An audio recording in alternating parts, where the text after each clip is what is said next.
world of technology is completely dominated by machines and their behavior is controlled by the software powering it. Now, will the machines behave exactly as we want them to every time and everywhere? The answer to these questions lie in software testing. Hi everyone, this is Shantini from Edureka, and today we are going to have a look at the different stages of software testing known as the software testing life cycle. So let's have a look at today's agenda first. So we shall start with a brief introduction to software testing, and then we will see why software testing is important. Next up, we will see who does the software testing, and then we will move on to the 6 different phases involved in software testing life cycle. So let's get started. Now, the last decade has seen an overwhelming evolution of the software testing industry, giving way to greener pastures. Now, it is important to ensure an effective performance of software application, and software testing is required to ensure that the application runs without any failures. Now, software testing is a process of evaluating the functionality of a software application to find any software bugs. It basically checks whether the developed software met the specified requirements and identifies any defect in the software in order to produce a quality product. It is also stated as the process of verifying and validating a software product. It basically checks whether the software product meets the business and technical requirements that guided its design and development. It also works as per the requirement. It can also be implemented with the same characteristics. Now, the software testing group is a service provider.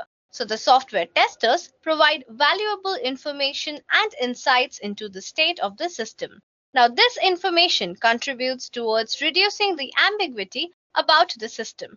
For example, when deciding whether to release a product, the decision makers would need to know the state of the product, including aspects such as the conformance of the product to requirements, the usability of the product, any known risks, the product's compliance to any applicable regulations, etc. Software testing enables making objective assessments regarding the degree of conformance of the system to stated requirements and specifications. So, testing verifies that the system meets the different requirements, including the functional, performance, reliability, security, usability, and so on. And this verification is done to ensure that we are building the system right. Now, in addition, testing validates that the system being developed is what the user actually needs. In essence, validation is performed to ensure that we are building the right system. And apart from helping make the decisions, the information from software testing helps with risk management. Software testing contributes to improving the quality of the product. Not just that, software testing also points out the defects and errors that were made during the development phases. It looks for any mistake made by the programmer during the implementation phase of the software. It ensures that the customer finds the organization reliable and their satisfaction in the application is maintained.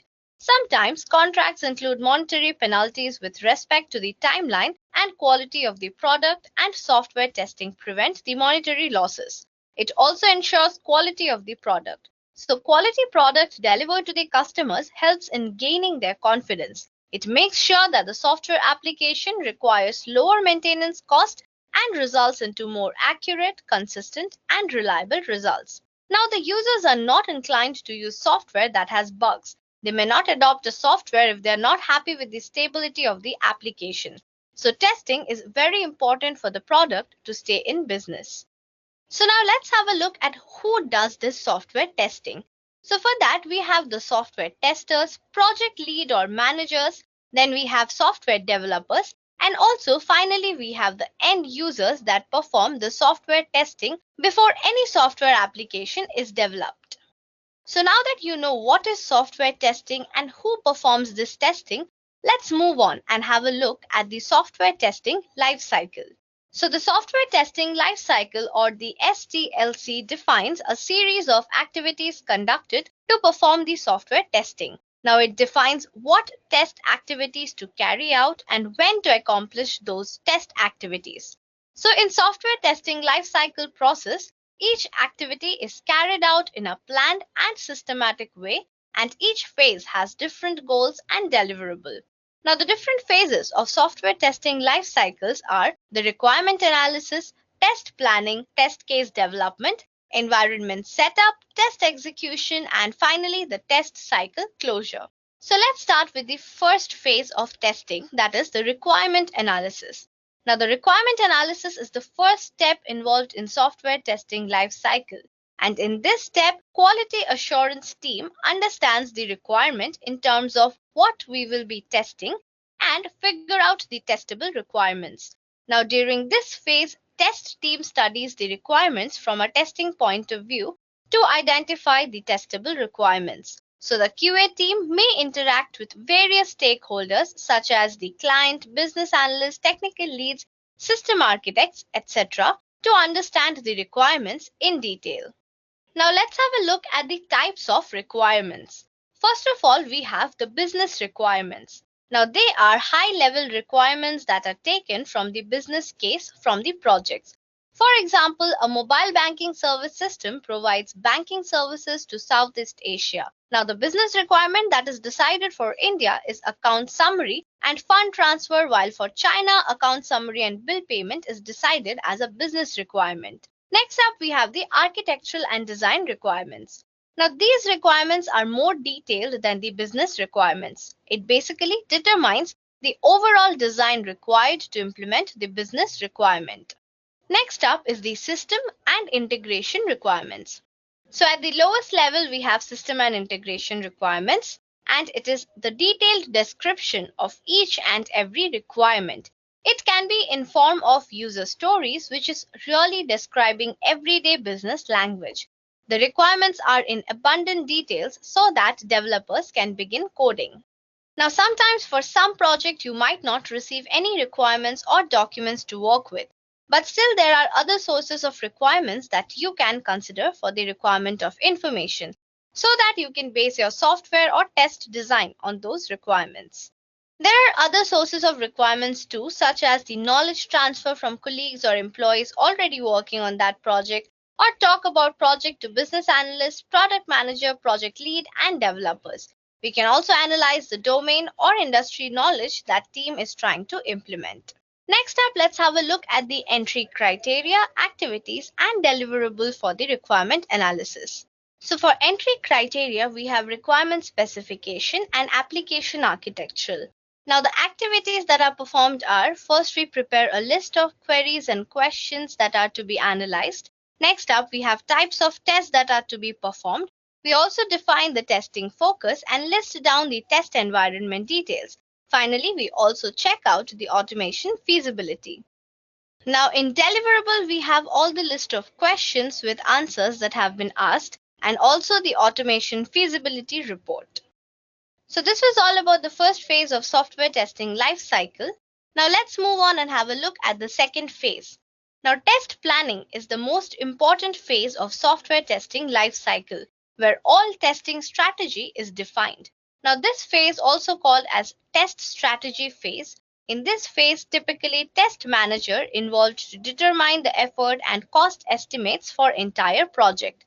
Now this phase will be kicked off once the requirement gathering phase is completed, and based on the requirement analysis, start preparing the test plan. So the result of test planning phase will be test plan or test strategy and testing effort estimation documents. Once test planning phase is completed, the QA team can start with test cases development activity. Now making the test plan has multiple benefits. So test plan helps us determine the effort needed to validate the quality of the application under test. It also helps people outside the test team, such as the developers, business managers, customers, understand the details of testing. Now the test plan guides our thinking. It is like a rule book which needs to be followed. Important aspects like the test estimation, test scope, test strategy are documented in the test plan, so it can be reviewed by the management team and reused for other projects. Some of the commonly used testing types are unit test. It tests the smallest piece of verifiable software in the application. Then we have the API testing. It tests the APIs created for the application. Next up, we have the integration test. So individual software modules are combined and tested as a group. next is the system test, which is conducted on a complete integrated system to evaluate the system's compliance with its specified requirements.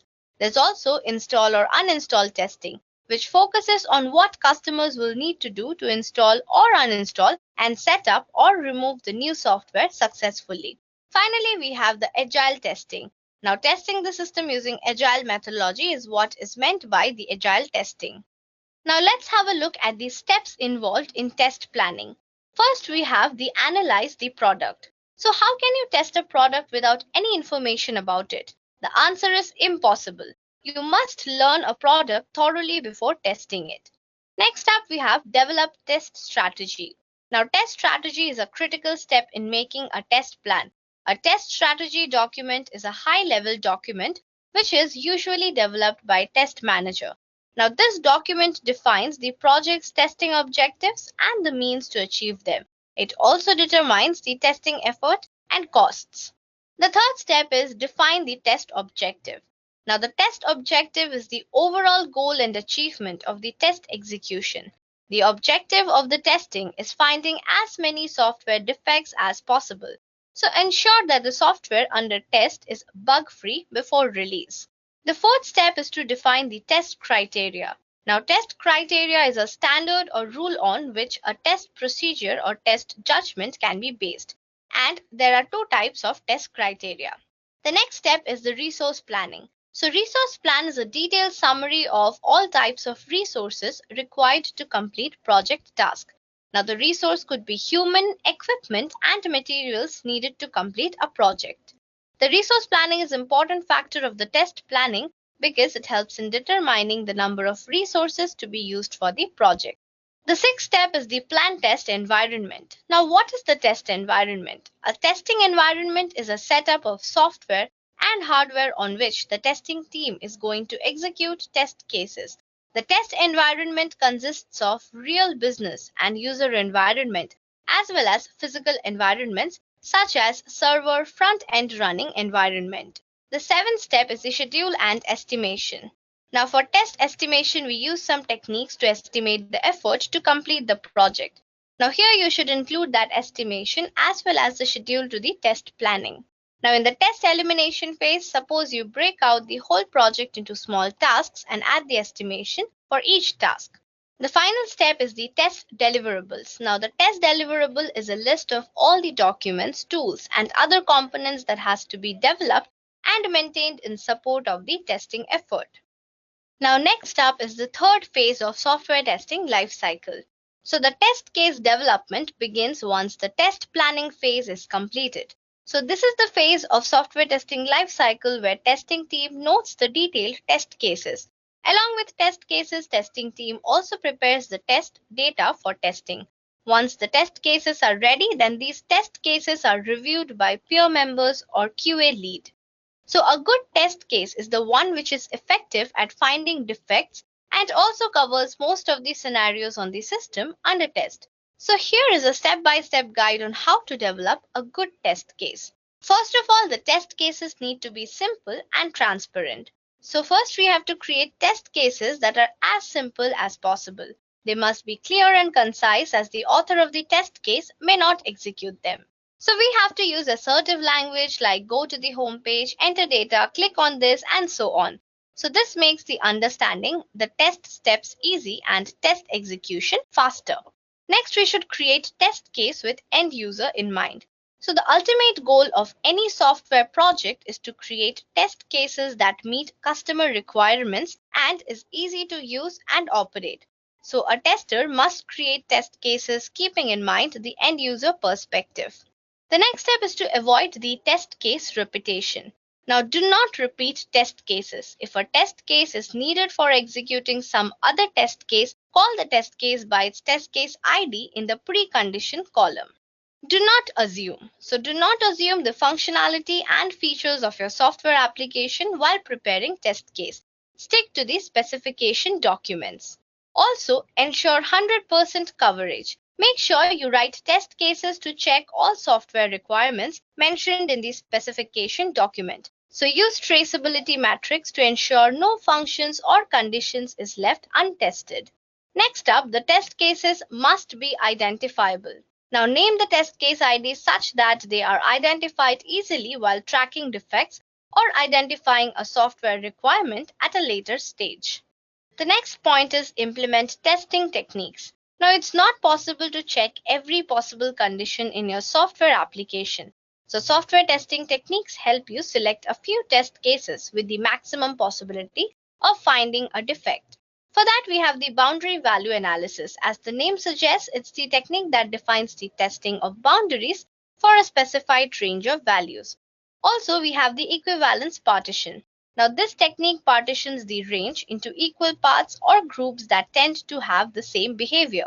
Next is the self-cleaning. So, the test case you create must return the test environment to the pre-test state and should not render the test environment unusable. Now, this is especially true for configuration testing. Next point is the repeatable and self-standing.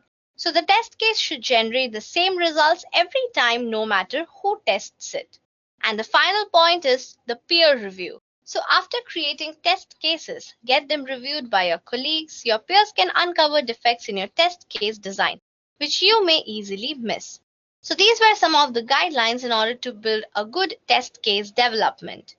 Now moving on, next up we will see the test environment setup phase of software testing lifecycle. Now setting up the test environment is the vital part of the software testing lifecycle. A testing environment is a setup of software and hardware for the testing teams to execute test cases.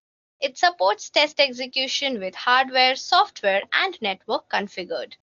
So let's have a look at the entry criteria. So first we have the test plan available, then we have smoke test cases, and finally the application architectural. Now in activities, first we have to analyze the requirements and prepare the list of software and hardware required to set up test environment. Next we have set up the test environment, and finally once the test environment is set up, execute the smoke test cases to check the readiness of the test environment. Now in the deliverable section, the test environment will be ready with test data. Also, the result of the smoke test cases are delivered here. Now the test environment also involves setting up of distinct areas like setup of test server. So every test may not be executed on a local machine. It may need establishing a test server which can support applications. Next up is the network. So we need to set up the network as per requirements. We also have the test PC setup. So we need to set up different browsers for different testers. Next up we have the bug reporting. So the bug reporting tools should be provided to the testers. Finally, we have the creating testing data for the test environment. Now, many companies use a separate test environment to test the software product. So the common approach used is to copy production data to test. Now, let's move on to the fifth phase of software testing lifecycle. So the next phase is test execution. Now, test execution is the process of executing the code and comparing the expected and actual results. So when test execution begins, the test analysts start executing the test scripts based on test strategy allowed in the project. So the testing team starts executing test cases based on prepared test planning and prepared test cases in the prior step. If any test case is failed, then corresponding defect can be reported to developer team via the bug tracking system. Also, if any of the test cases are blocked due to any defect, then such test cases can be marked as blocked. Now let's have a look at the entry criteria of test execution. So we have the test plan or test strategy document, then we would need the test cases and also the test data. And the activities performed here are, so first we have to execute the test cases, and then we have to mark status of test cases like passed, failed, blocked, not run, etc. Then we have to assign the bug ID for all failed and blocked test cases. We also have to do the retesting once the defects are fixed, and finally track the defects to closure. In the deliverable section, we will have the test case execution report and also the defect report of our test. Now finally, we are here at the final phase of software testing life cycle. The final phase is the test cycle closure. Now this involves calling out the testing team member meeting and evaluating cycle completion criteria based on test coverage, quality, cost, time, critical business objectives, and software. So, a test closure report by the test lead is published after accomplishing the exit criteria and finishing the testing phase. And it also follows a standard format, such as we have the test summary report, we have an identifier, a test summary, variances, comprehensive assessment, summary of results, evaluation, summary of activities, and also the approval. So this is the test closure report that we receive at the end of our test cycle closure. Now let's have a look at all the stages of test closure. Now the process of test closure is implemented with the assistance of 6 important stages, which helps the team check and validate various components of the software before it is released for the end users. Now these stages involve continuous engagement of the testers as well as the team leads or manager, where they take measures to ensure the quality and effectiveness of the software. Hence, the 6 important stages of test closure are: check planned deliverables. Now, the planned deliverables that will be given to the stakeholder of the project are checked and analyzed by the team. These mainly include test case documents, test plan, test strategy, test scripts, test data, traceability matrix, and test results and reports like test closure report. Moreover, the team here ensures that all of these planned deliverables are delivered to the stakeholders. Next step is the close incident reports. Now, incidents are the variations and deviations observed by the team in system behavior during the process of testing. These are logged as a report in the earlier stages and closed during this stage of process. Here, the team checks that the planned deliverables are delivered and validates that all the incidents are resolved before the culmination of the process.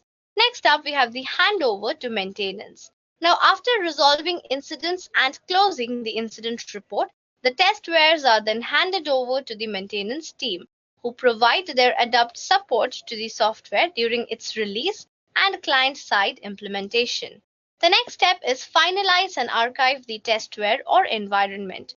Now, during this stage of test closure involves finalizing and archiving of the testware and software like test scripts, test environment, test infrastructure, etc. for later use. The fifth step is the document system acceptance. Now here every aspect of the developed software and application along with its supporting data and information is accepted by the customer representatives before the implementation of the software system. Now this involves system verification and validation according to the strategy outlined and defined in the validation section. The final step is analyzing the best practices. Now, this is the last stage of test closure, wherein the learned lessons are analyzed for future references. This helps us determine the various changes that might be required for similar projects and their future release. Moreover, this information is gathered and then used to improve the maturity of tests. The most important factor about this document is that it records the best practices for similar future projects and make it easily accessible for others. So these were the 6 important phases of software testing life cycle that we would need in everyday life for performing software testing for any of the software applications. So now that you know about the software testing life cycle and all the different phases involved, stay tuned for more such videos to learn about software testing and how it actually works. And do let us know about your opinion in the comment section below. Till then, thank you and happy learning. I hope you have enjoyed listening to this video. Please be kind enough to like it, and you can comment any of your doubts and queries, and we will reply them at the earliest. Do look out for more videos in our playlist and subscribe to Edureka channel to learn more. Happy learning!